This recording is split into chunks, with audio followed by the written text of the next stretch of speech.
Hello everyone. कल हमने पढ़ा था जॉइंट हिंदू फैमिली बिजनेस के बारे में कि जॉइंट हिंदू फैमिली क्या होती है। हिंदू लोग के अकॉर्डिंग जो एक अनडिवाइडेड फैमिली होती है जिसमें सभी हिंदूज होते हैं, फैमिली मेम्बर्स होते हैं, वो एक एंसेस्ट्रल प्रॉपर्टी, कॉमन प्रॉपर्टी पे बिजनेस करते हैं जिसमें कि unmarried daughters and wifes count नहीं होते हैं। उसे हम बोलते हैं जॉइंट हिंदू फैमिली। अब कोपार्सनर क्या होता है कि जो बर्थ से इसको इक्वल राइट मिल जाता है मेल मेंबर को, तो हम उसको बोलते हैं कोपार्सनर। और कोपार्सनर हमने कल पढ़ा था कि अगर फीमेल को सिर्फ तब बनाया जा सकता है जब उसके हस्बैंड की डेथ हो गई हो या फिर उसके हस्बैंड एब्सेंट हो उस पोजीशन से। फिर है कॉमन प्रॉपर्टी जिस पे बिजनेस किया जाता है कि सभी वो एसेट्स जो एक तरह से कंबाइंड वे में पूरी फैमिली की होती हैं और उस पर बिजनेस किया जाता है, तो वो होती है कॉमन प्रॉपर्टी, सभी की कॉमन होती है। अब एंसेस्ट्रल प्रॉपर्टी जो पूर्वजों की प्रॉपर्टी होती है, पूर्वजों की प्रॉपर्टी से कुछ और नया बनाया गया हो या फिर कोई पर्सनल प्रॉपर्टी ऐसे प्रॉपर्टी वो तो फैमिली ट्रीट की गई हो। फिर दो स्कूल्स हमने पढ़े थे, मिताक्षरा एंड दयाभाग। मिताक्षरा में था कि जो Assam, Bengal and some parts of Orissa में अप्लाई नहीं होता, बाकी पूरे इंडिया में अप्लाई होता है। इसमें क्या होता है कि सन को एक राइट मिल जाता है प्रॉपर्टी में, शेयर मिल जाता है, शेयर नहीं बस राइट मिल जाता है पूरी बिजनेस में उसके बर्थ से ही। और जैसे ही वो 18 साल का हो सकता है वो डिवीज़न के लिए डिमांड कर सकता है। दया भाग वहाँ पे अप्लाई होता है जहाँ मिताक्षरा नहीं होता है। ये इसमें क्या होता है कि सन को राइट या ओनरशिप सिर्फ तभी मिलती है जब उसकी फादर की डेथ हो जाती है। फिर आता है जॉइंट हिंदू फैमिली बिजनेस। क्या होता है कि इसमें क्या होता है कि सभी एसेट्स होते हैं, लाइबिलिटीज सभी कुछ होती हैं, फैमिली मेम्बर्स एक तरह से एजेंट्स होते हैं, कर्ता जो मैनेजर होता है, मुखिया होता है फैमिली का, वो कर्ता होता है। इसकी लाइबिलिटीज़ भी अनलिमिटेड होती हैं और इसी का सारा मैनेजमेंट कंट्रोल रहता है। इसके अप्रूवल के बिना कोई भी डिसीजन नहीं लिया जा सकता। इसके बाद सारे राइट्स एंड ड्यूटीज़ हैं, रिस्पॉन्सिबिलिटीज़ भी कर्ता की ही होती हैं। फिर फीचर्स हैं, हिंदू लोग के अकॉर्डिंग चलता है मैनेजमेंट बाय कर्ता, लिमिटेड लाइबिलिटीज़ होती है सभी फैमिली मेम्बर्स की और कर्ता की अनलिमिटेड होती है। परमानेंट एग्जिस्टेंस है कि एक दो के मरने से फैमिली बिजनेस बंद नहीं होता है, चलता रहता है। मेंबरशिप बाय बर्थ, जब भी कोई बर्थ होता है किसी सन का तो वो उसका कोपार्सनर बना दिया रहता है कि वो उसका एक तरह से राइट है बिजनेस में। फिर है ओनली मेल मेंबर्स, कि मेल मेंबर्स को ही एक तरह से कोपार्सनर बनाया जा सकता है हिंदू फैमिली लॉ के अकॉर्डिंग। लेकिन हिंदू सक्सेशन एक्ट 1956 के अकॉर्डिंग फीमेल को भी बनाया जा सकता है, वुमेन को भी बनाया जा सकता है in case his husband is absence और हिज डेथ। फिर लास्ट पॉइंट था कल का हमारा रजिस्ट्रेशन, कि रजिस्ट्रेशन कराना कोई ज़रूरी नहीं है, कोई लीगल फॉर्मेलिटीज़ करना, जॉइंट हिंदू फैमिलीज़ को रजिस्टर करना कोई कंपलसरी नहीं होता है। अब हम पढ़ते हैं आज का टॉपिक क्या है, merits of joint Hindu family business and limitations of joint Hindu family business. तो मेरिट्स में पहला पॉइंट क्या है, इजी टू स्टार्ट। इससे हमने कल ही पॉइंट पढ़ा था रजिस्ट्रेशन का, कोई लीगल फॉर्मेलिटी या कोई रजिस्ट्रेशन कराना ज़रूरी नहीं होता है।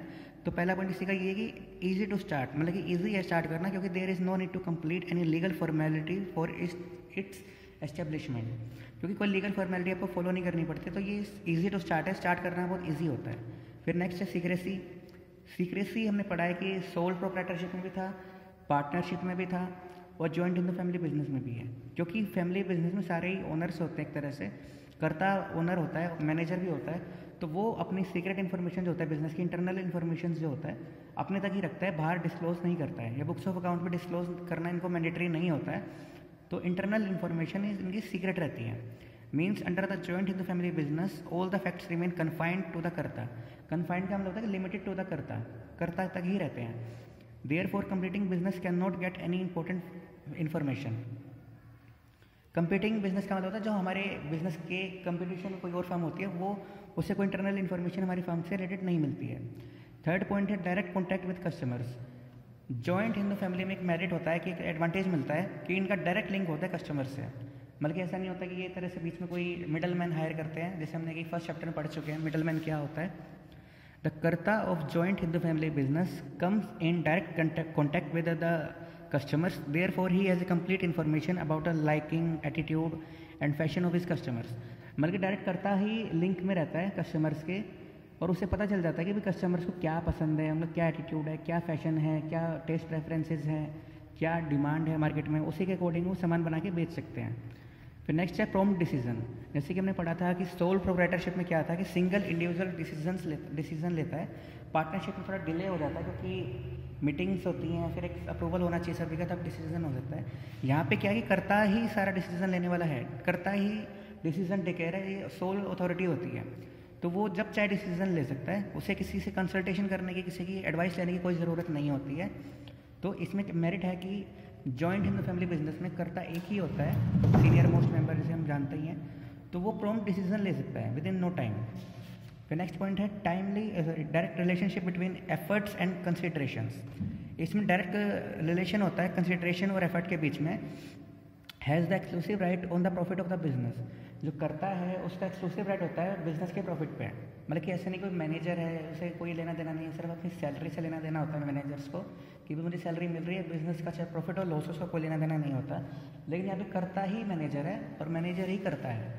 करता मीन्स एक तरह से टर्म है ये, तो उसको अपने प्रॉफिट से डायरेक्ट रिलेशनशिप होती है कि जितना वो ज़्यादा काम करेगा उतना ही ज़्यादा उसको प्रॉफिट मिलेगा।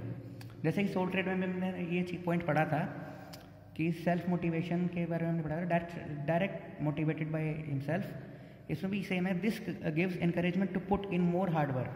अगर हम जितना ज़्यादा काम करेंगे उतना हमारा अच्छा रिजल्ट आएगा, उतने ही अच्छे हमारे प्रॉफिट होंगे। तो कर्ता को एक डायरेक्ट रिलेशनशिप होती है, जितने काम करेगा उतना ही उसे ज़्यादा मिलेगा। तो एफर्ट्स और कंसिडरेशन के बीच में पॉजिटिव रिलेशनशिप होती है। फिर इसका लास्ट पॉइंट है advantage of inheritable quality. The joint in the family business is handed over by one generation to the other. जैसे आपको पता है कि इनहेरिटेबल या इनहेरिटेंस क्या होता है, बल्कि जो हमें पूर्वजों से मिला हुआ है, जो हमें पिछली जनरेशन से मिला हुआ है।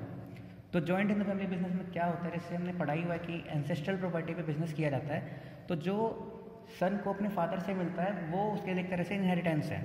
इनहेरिटेंस मीन्स जीन्स में भी हो सकता है, लेकिन हम यहाँ पे बिजनेस की बात कर रहे हैं। And the members of the family continue to maintain the old ideal traditions of the family. This gives the benefits of ancestral reputation to the business.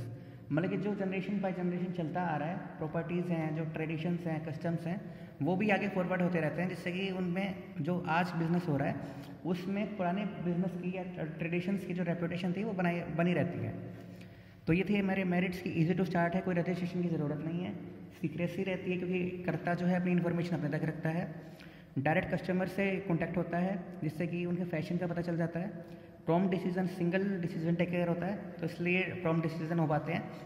Direct relationship between efforts and considerations means जितना वो ज़्यादा काम करेगा उतना ही उसकी profit होगा। Advantage of inheritable quality, मतलब जो जनरेशन बाय जनरेशन एसेट्स हैं, लाइबिलिटीज़ हैं, जो बिजनेस के ट्रेडिशंस हैं वो फॉलो किए जाते हैं।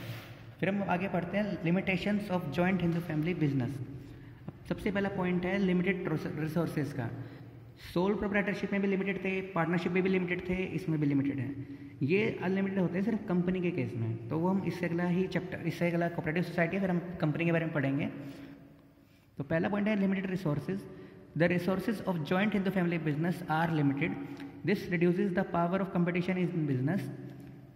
These factors also become a hindrance. जैसे आपको पता है कि हाइंड्रेंस का मतलब क्या होता है, रुकावट, obstacles in the development of business. For example कि अगर मान लो कि आपको बिजनेस में कभी 20 लाख रुपए चाहिए, कभी 40 लाख रुपए चाहिए, लेकिन आपके पास पैसा जो है वो लिमिटेड है, रिसोर्सेज आपके लिमिटेड है, लेकिन आपको टाइम बाय टाइम आपको फंड्स चाहिए तो आप जनरेट नहीं कर सकते हो। तो ये आपके लिए एक तरह से डिसएडवांटेज होता है कि joint in the family business में आपके पास जो रिसोर्सेज है वो लिमिटेड है। ऐसा नहीं कि आप जब चाहे जनरेट कर सकते हो पैसा, जो कि कंपनी के केस में से पॉसिबल हो सकता है। Business can not B established on a large scale business because of limited resources. Large scale business में क्या होता है कि बहुत बार फंड्स चाहिए होते हैं, अनटाइमली या टाइमली फंड्स चाहिए ही रहते हैं। कभी भी फंड्स के बिना कोई भी बिजनेस चल नहीं सकता है, क्योंकि ऐसा कहा जाता है और माना भी जाता है finance is the backbone of any business. बिना फाइनेंस के कोई भी बिजनेस नहीं चल सकता है।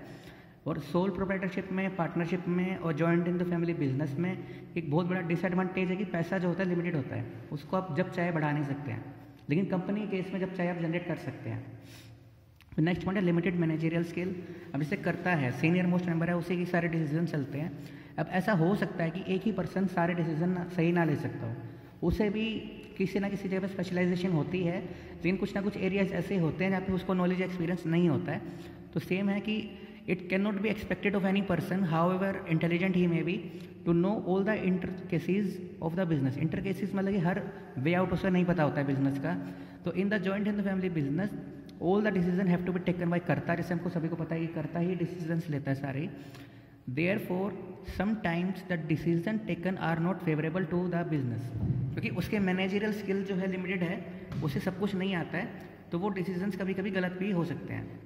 तीसरा बिग एडवांटेज होता है अनलिमिटेड लाइबिलिटी का। जैसे ये हम काफ़ी बार डिस्कस कर भी चुके हैं और बता चुके हैं कि लॉस के केस में कर्ता की रिस्पॉन्सिबिलिटी जो होती है मैक्सिमम हो जाती है, वो अपनी पर्सनल एसेट भी उसे प्लेज करनी पड़ जाती हैं किसी लॉस के केस में या फिर फर्म के डिसोल्यूशन के केस में। जब फर्म खत्म हो रही होती है, मतलब एक तरह से बंद हो रही होती है उनकी ऑर्गेनाइजेशन, उस टाइम पे उसकी लाइबिलिटी अनलिमिटेड होती है और बाकी सभी फैमिली मेम्बर्स की लाइबिलिटी लिमिटेड होती है। अनलिमिटेड का यहाँ पे मतलब क्या होता है कि जब कोई अगर फर्म बंद होती है और लोन अगर उन्होंने ले रखा है, कोई एक्सटर्नल पेमेंट करनी है, तो उसे अपनी पर्सनल एसेट्स में से पेमेंट करनी पड़ेगी। फिर नेक्स्ट पॉइंट है disadvantages of from centralization of power. अब सेंट्रलाइजेशन का मतलब क्या होता है, एक तरह से थोड़ा सा ये प्लस टू क्लास का भी टॉपिक है, ये थोड़ा ध्यान से समझना फिर इसको। अब सेंट्रलाइजेशन का मतलब क्या होता है, सारी पावर सेंटर में होना, एक पर्सन के पास होना, मतलब कोई भी पावर वो अपने किसी और पर्सन के साथ में शेयर नहीं करता है, सारी पावर सेंट्रलाइज होती हैं, कर्ता के पास सारी पावर्स होती हैं। मीन्स कि joint in the family business is based on the mutual cooperation. Karta has the absolute power of taking business decisions. Sometimes he misuses this power which leads to the loss of love and goodwill among other members of the family. मतलब कि कई बार वो ऐसे decision ले लेता है कि अपने पावर का मिसयूज़ करके कि उसकी वजह से फैमिली में जो लव है, गुडविल है, वो ख़राब हो जाती है, बिजनेस में भी लॉस भी हो सकता है। तो एक तरह से सेंट्रलाइजेशन का एक बहुत बड़ा नुकसान होता है जब कोई पर्सन है जो घमंड में आ जाता है कि उसे सोचता है कि मैं ही हूँ जो हूँ, अपनी पावर किसी के साथ शेयर नहीं करता है, तो उस केस में लव एंड गुडविल का काफ़ी लॉस होता है और बिजनेस में भी काफ़ी फाइनेंशियल लॉस भी हो सकता है। फिर लास्ट पॉइंट है इसका lack of cooperation from members. जब कोई पर्सन एक सेंट्रलाइजेशन या कुछ अथॉरिटी शो करता है तो उसके बाद में बाकी सभी फैमिली मेंबर से कोऑपरेशन मिलना थोड़ा कम हो जाता है, बंद भी हो जाता है। कुछ लोग छोड़ के चले जाते हैं, कुछ लोग फैमिली में भी बंटवारा कर लेते हैं। Generally it has been observe that the members of the family are interested in increasing their individual property rather than taking care of joint Hindu family business.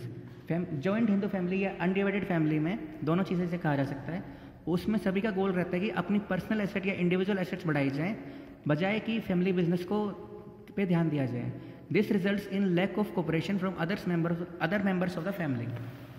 जब कोई पर्सनल के बारे में सोचता है, कोई ऑर्गेनाइजेशन के बारे में नहीं सोचता है, तो ऑर्गेनाइजेशन को एक तरह से लॉस सफ़र करना पड़ता है, जिससे कि लैक ऑफ कोऑपरेशन की वजह से काफ़ी लॉस होना शुरू हो जाता है। तो आज से अब मेरिट्स हमने पढ़े, डीमेरिट्स हम एक बार रिकैप ले लेते हैं। सोल प्रोप्राइटरशिप, पार्टनरशिप और joint Hindu family undivided family business में क्या होता है कि लिमिटेड रिसोर्सेज होते हैं, बार बार आप पैसा जनरेट नहीं कर सकते हैं, तो इस वजह से लार्ज स्केल पे आप बिजनेस नहीं कर सकते हैं। स्मॉल स्केल या मिडिल लेवल पे आप बिजनेस शुरू कर सकते हैं जॉइंट हिंदू फैमिली बिजनेस में। फिर होता है लिमिटेड मैनेजरियल स्किल। कर्ता के पास सारी डिसीजन टेकिंग पावर होती है, लेकिन उसके पास मैनेजरियल स्किल लिमिटेड ही है, उससे जितना भी वो इंटेलिजेंट हो, लेकिन बिजनेस का हर वे आउट उसे नहीं पता होता है, तो इस वजह से उसे कई बार डिसीजंस गलत भी हो सकते हैं, फेवरेबल भी नहीं होने मतलब कि हो सकते हैं। ऐसा ज़रूरी नहीं कि उसका हर डिसीजन फेवरेबल ही होगा, कई बार गलतियाँ हर एक से भी होती हैं। फिर है अनलिमिटेड लायबिलिटी। नेक्स्ट है disadvantages from centralization of power. Centralization होता है कि सारी पावर एक के हाथ में होना, सेंटर में होना। जैसे फिलहाल अभी इंडिया की गवर्नमेंट के इंडिया की जो पावर है वो मोदी के हाथ में है, वो सेंट्रलाइज होती है। अगर वो सीएम के साथ में कुछ पावर शेयर करता है तो उसे बोलते हैं डिसेंट्रलाइजेशन। अपनी पावर को डिसेंट्रलाइज कर देना, कि सारी पावर थोड़ी बहुत किसी के साथ शेयर कर देना। तो सेंट्रलाइजेशन से क्या होता है कि जब सारी पावर एक के हाथ में होती हैं, कभी कभी वो मिसयूज़ भी करता है पावर का, कभी ऐसा भी होता है कि अगर वो यहाँ पे प्रेजेंट नहीं है तो डिसीजंस भी डिले हो सकते हैं, तो उसकी वजह से बिजनेस में या फैमिली में लॉस काफ़ी ज़्यादा हो जाता है, फाइनेंशियल लॉस भी, लव का भी, गुडविल का भी। तो एक तरह से बहुत डिसएडवांटेज है सेंट्रलाइजेशन, क्योंकि एक प्रिंसिपल है मैनेजमेंट का कि मैनेजमेंट अगर आपने करनी है तो प्रॉपरली आपको सेंट्रलाइजेशन भी नहीं करनी है, डिसेंट्रलाइजेशन भी नहीं करनी चाहिए।